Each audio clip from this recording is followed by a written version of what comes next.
किशनपुर गांव में एक टुन्नी चिड़िया और उसके पति और टुन्नी चिड़िया और चिड़े ने लव मैरिज की थी। इसीलिए चिड़िया को उसकी सास ने घर से बाहर निकाल दिया। तो चिड़िया और उसका पति जंगल में ही कहीं अपना एक घर बना के रहते थे। कुछ दिन बीत गए। टुन्नी को एक बच्चा भी हो गया था। ऐसे ही वो अपना जीवन खुशी से जी रहे थे। फिर एक चिड़े को एक चील ने मार दिया। उसके बाद टुन्नी अकेली हो गई और वो अपनी सास के पास गई और कहने लगी, माँ जी, प्लीज मुझे अपने साथ अपने घर में रख लो। फिर टुन्नी की सास ने टुन्नी को वहां से जाने को कहा और कहने लगी, कलमुही, तू मेरे बेटे को तो खा गई, अब यहाँ क्या लेने आई है? निकल जा यहाँ से, नहीं तो मैं तुझे काट के चील कोवों को फेंक दूंगी। इतना सुनने के बाद टुन्नी वहां से चली जाती है और अपने बच्चे के पास अपने घर आ जाती है। अगले दिन जंगल में बहुत जोर से बारिश होने लगती और उस बारिश में टुन्नी का घर टूट जाता है। फिर टुन्नी अपने बच्चे को लेकर फिर से अपनी सास के पास जाती है और कहती हैं, माँ जी, बाहर बहुत जोर से बारिश हो रही है, प्लीज हमें अंदर आने दीजिए ना, मैं आपके हाथ जोड़ती हूँ।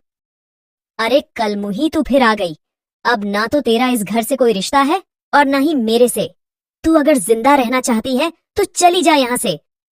फिर टुन्नी एक बार फिर वहां से निराश होकर अपने बच्चे को लेकर चली जाती है और चलते चलते टुन्नी एक नए जंगल में आ जाती है। वहां टुन्नी को एक खाली घर दिखता है। फिर टुन्नी अपने बच्चे को लेकर वहां चली जाती है। फिर अगले दिन सुबह टुन्नी और उसका बच्चा बाहर जंगल में घूमने चले जाते हैं। वहां टुन्नी को उसकी सास मिलती है। अपनी सास को टुन्नी वहां देखकर बोलती है, अरे माँ जी, आप यहाँ कैसे? फिर टुन्नी की सास टुन्नी से कहती है, बेटा प्लीज मुझे माफ कर दो, मेरे से गलती हो गई। अरे माँ जी, क्या हुआ? आप ऐसे ना कहिए। क्या बात? रात के लालच में आकर कुछ ज्यादा ही अंधी हो गई थी। मुझे लगा था कि अगर मैं तुम्हें अपने घर में रखूंगी तो तुझे आधी संपत्ति देनी पड़ेगी, और मैंने तुम्हें यह सोचकर घर में नहीं आने दिया। कल वाली बारिश में मेरा घर टूट गया और जब मैं अपने छोटे वाले बेटा बहू के पास गई तो उन्होंने मुझे वहां से धक्के मार के भगा दिया और संपत्ति के पेपर भी ले लिए। अब मैं कहाँ जाऊं, क्या करूं? मैंने जैसा तेरे साथ किया वैसा ही भगवान ने मेरे साथ कर दिया। मुझे माफ कर दो बेटा। अरे माँ जी, ऐसा ना कहिए। यह कहकर आप मुझे शर्मिंदा ना करें।